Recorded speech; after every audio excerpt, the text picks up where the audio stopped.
My mom is officially taking over your beauty salon, Ethan announced in front of my entire staff. She's more experienced, smarter, and honestly, Rachel, you're better off at home. Stick to house chores and boiling soup. I froze. And Judith, his mother, was already settling into my office chair like it had always belonged to her. They thought I'd be silent. And I was. But only for today. It was Monday, 8:32 a.m. The team was gathered in the lounge. Coffee cups, messy buns, early scrolls through Instagram. I had just finished printing the schedule for next month. Mandy, our receptionist, was going over voicemail messages. Paul was finishing a balayage on a mannequin head for training. I was thinking about ordering new towels. Just another start to another week. Then Ethan walked in. Behind him, Judith Morgan. Silk blouse, pearl earrings, blood-red lipstick. Her heels clicked like a metronome of impending doom. She wore judgment like perfume. He cleared his throat like he was about to present a TED Talk. "This is a big day," he said. "We're restructuring the business. Judith is stepping in as the new owner and operations lead. Rachel will take a step back to focus on the house and the kids. It's what's best for everyone." My fingers tightened around the folder I was holding. No one moved. Paul slowly set down his comb. Judith stepped forward. "Don't worry, I've run entire school departments," she said, with a smile so tight it could slice stone. "I'll bring real structure here. Rachel's been overwhelmed for a while. It's time someone confident stepped in." I heard someone suck in a breath. Might have been Mandy. Might have been me. Ethan looked at me like he'd just handed me a spa day. Judith walked straight into my office. Closed the door behind her. Like she owned the air in there. And I just stood. But here's what none of them knew. I built this place. Not with corporate dollars. Not with inherited wealth. But with savings scraped from babysitting, makeup gigs, and late-night side work when the kids were asleep. They didn't know about the nights I slept on the couch in the back room when the pipes burst. About the time I skipped meals to afford shampoo stock. About the day my daughter got sick at daycare, and I brought her here, tucked into a portable crib in my office, working clients one after another with one ear on the baby monitor. They didn't know or didn't care. They saw me as decoration. A face. But I was also the hands. The backbone. The heart. And they just tried to rip it out. I walked into the break room, my ears still ringing. Mandy followed me in, eyes wide. "Rachel, what was that?" I didn't answer. I opened the filing cabinet. Pulled out a thick folder marked 2020 to 2022. Inside, every vendor invoice, every payroll log, every signed document. Because while Ethan played pretend CEO and Judith criticized my Instagram captions, I was building paper trails. My name was on the lease. My signature on the LLC registration. My number on the insurance policies. They thought I would break down. Cry. Beg. But I've done all that before. And this time I was going to let them think they'd won. So I smiled. "Let them sit in my chair," I said. "Let them feel powerful. Because the higher they climb, the harder they fall." Before Judith ever touched a payroll spreadsheet, before Ethan made his little announcement, Morgan Studio was just an idea I scribbled on a napkin. No funding. No partners. No trust fund. Just ambition, caffeine, and one very shaky Wi-Fi connection.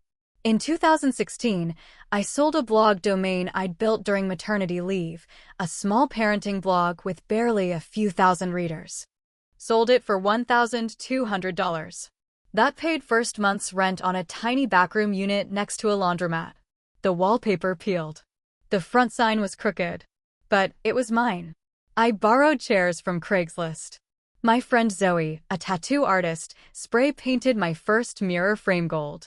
Clients came slow, then steady, then faster. I learned Facebook ads through midnight YouTube videos. I posted reels before reels were cool. I taught myself bookkeeping through Reddit. Ethan helped at first. He set up my QuickBooks, designed my first logo. "You're incredible," he said, watching me collapse into bed at 1 a.m. after closing day. But admiration curdles fast when a woman stops asking for permission. By year 2, when I was booking out 3 weeks in advance, Ethan stopped celebrating. He started counting hours. "You're never home," What are we even doing for dinner? It's just hair, Ratch. You're not saving lives. But the worst wasn't him. It was her. Judith Morgan. A retired school administrator. PTA lifer. Passive-aggressive queen. She never said, "I'm proud of you." She said, "Well, let's hope it works out. Do you even pay taxes on this?" A woman with acrylics shouldn't run anything. I laughed it off. Until she offered to help organize my front desk. 2 weeks later, my best receptionist quit. And Judith claimed she'd fix the attitude problem. But what she actually did? She broke morale. The only reason I didn't snap was because of Jules. Jules wasn't a stylist. Or a receptionist. Or a partner. He was our janitor. A Vietnam vet with arthritic knees and a secret obsession with true crime podcasts. Every night he'd come in after close, mop the floors while humming Johnny Cash, and leave me a little sticky note on the front desk. "You're doing better than you think. Build slow. Burn steady. Some of us are watching." Proud. I don't know why he did it. Maybe he saw me struggling. Maybe he just liked the energy. But I kept every note. Still have them. And the night Ethan made the announcement? When I sat alone in the back office, fists clenched, I opened my desk drawer. Jules' last note was still there. "They can take your title, not your roots." And that was when I decided. If they wanted a war, they were going to get the prettiest, most precise, most brutal dismantling of their little power trip they'd ever seen. Because this wasn't just about pride anymore. It was about everything I'd built. Everything they underestimated. Everything I refused to give up. After the takeover, I didn't scream. Didn't fight. Didn't even argue. But I called Lauren. We hadn't spoken in months, maybe a year. Life gets in the way, but when you're cornered in business and betrayal, you call someone who studied law while bartending, swearing vengeance against every man who called her sweetheart. Lauren was now a tax fraud attorney. Smart. Cold. And allergic to bullshit. She showed up at my place with a bottle of wine and a portable scanner. "Let's find out just how bad it is," she said, already flipping open my laptop. We started digging. It took 40 minutes. Lauren stopped mid-scroll. Froze. "You're not listed as majority shareholder anymore," she said flatly. "What?" She turned the screen toward me. Ethan had sold 49% of Morgan Studio to a newly registered LLC. Shell company. Registered to an address in Florida. The agent on file? A family friend of Judith's. Judith herself was listed in state records as the acting CEO, with Rachel Morgan now labeled as former operations partner. Lauren kept scrolling. "He used your EIN. He funneled business income into a personal account, not the one you used for payroll. And he's been doing it for months." I felt like the air had been sucked out of the room. My signature was forged on one of the transfer documents. Lauren zoomed in on the handwriting. "It's a digital overlay. Sloppy. But might pass unless you contest it." I stared at the monitor. So it was worse than betrayal. Worse than arrogance. It was fraud. I didn't sleep that night. I printed everything. Highlighted key numbers. Saved copies to 3 cloud backups. Bought an encrypted hard drive. I didn't tell Ethan. Didn't tell Judith. I showed up at the salon the next day like nothing happened. Even smiled. Judith asked if I'd pick up coffee.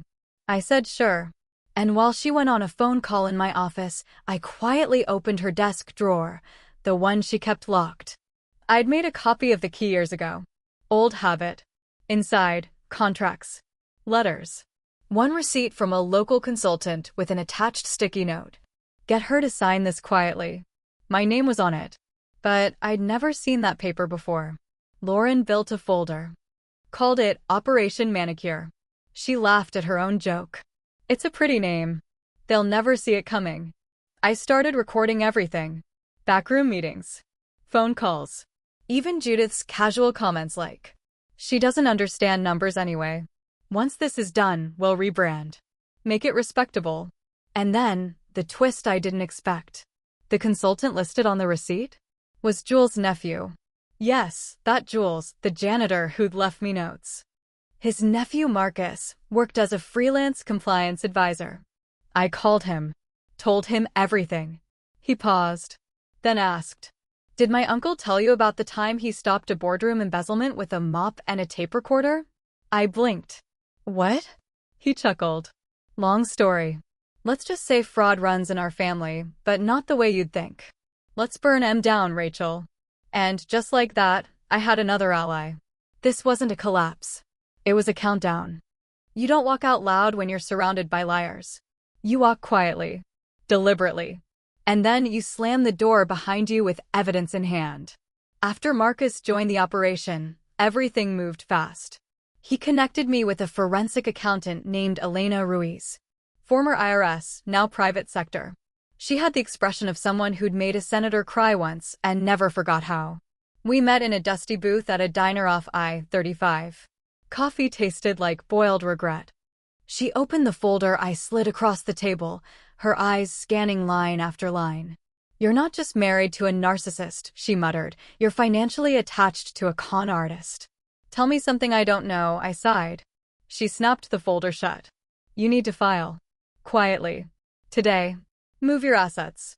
Move your name. Before they try to sell what's left of you. File for divorce? Elena didn't blink. You want to get out alive? That's your first step. 2 days later, I sat in my lawyer's office. Lauren looked up from the documents and nodded. We'll file under irreconcilable differences. No public notice. Temporary restraining order on business assets until we file the injunction. I nodded slowly. Make sure Ethan doesn't see it coming. Lauren smirked. That's the idea. Back at the salon, Judith had declared herself queen of a failing kingdom. The first thing she did? Fire Mandy. Your tone is too informal on the phone, Judith snapped. Clients need professionalism, not emojis. Mandy blinked. Mrs. Morgan, I've been here for 4 years. Yes, for years of spelling highlight as highlight. It's embarrassing.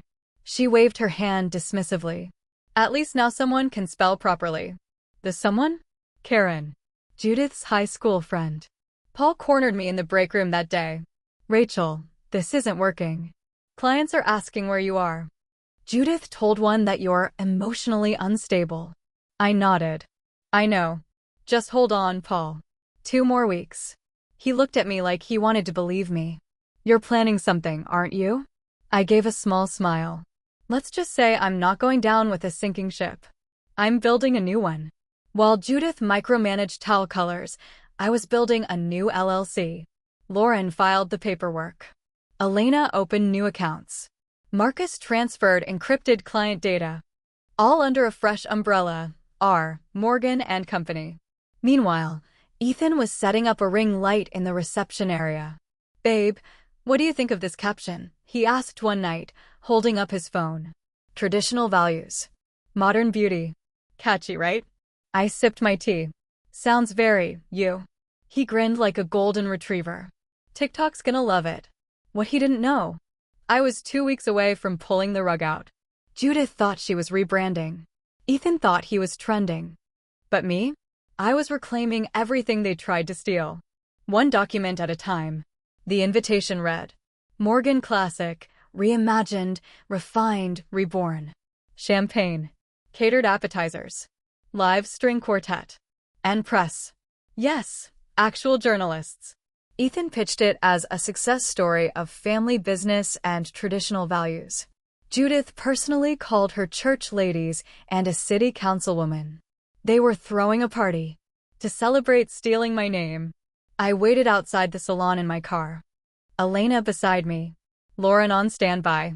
Marcus in the van across the street, laptop open. I wore white. Symbolism? Maybe. Mostly because Judith hated it, said only brides and liars wore all white after 35. At exactly 5:47 p.m., just as Ethan stepped up to the mic in front of a backdrop reading Legacy. Luxury. Leadership, I walked in. All heads turned. The room hushed. Glasses paused midair. Judith's smile froze. I walked slowly, deliberately, stilettos hitting polished tile with courtroom rhythm. I reached the center. Looked at the press. Then looked at Ethan. And smiled. Don't worry, everyone. This will be quick.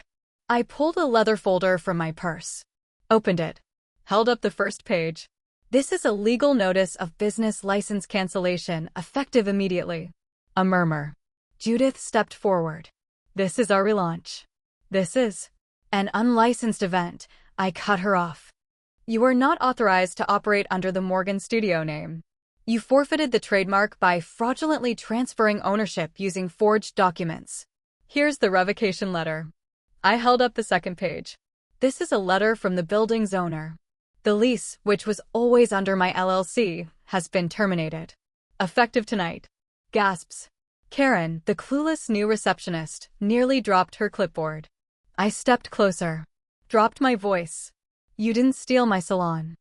I looked Ethan straight in the eye. You bought an empty building with broken chairs. Judith turned red. You can't do this. This is slander. You'll regret. I turned to the cameras. You want to talk about slander? Let's talk about how Judith embezzled from her church fund to finance the first 3 months of this rebrand. She went pale. Marcus texted, live, trending on Twitter. #Salon heist. Lauren stepped into the room, heels clicking like justice. Anyone who proceeds with services under this business is now complicit in operating under a revoked license. Media friends, we can provide documentation. People began backing toward the door. The string quartet stopped mid-sonata. One of the stylists, the last one they had, took off her smock and handed it to Karen. I'm done. I walked out as Judith tried to gather the press. Ethan stood in the middle of the ruined relaunch like a man realizing the yacht he bought is made of cardboard.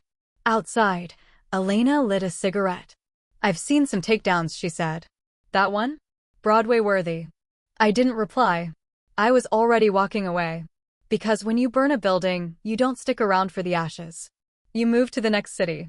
The relaunch disaster went viral, but what came after was quietly devastating. Lauren didn't wait. She filed the lawsuit Monday morning.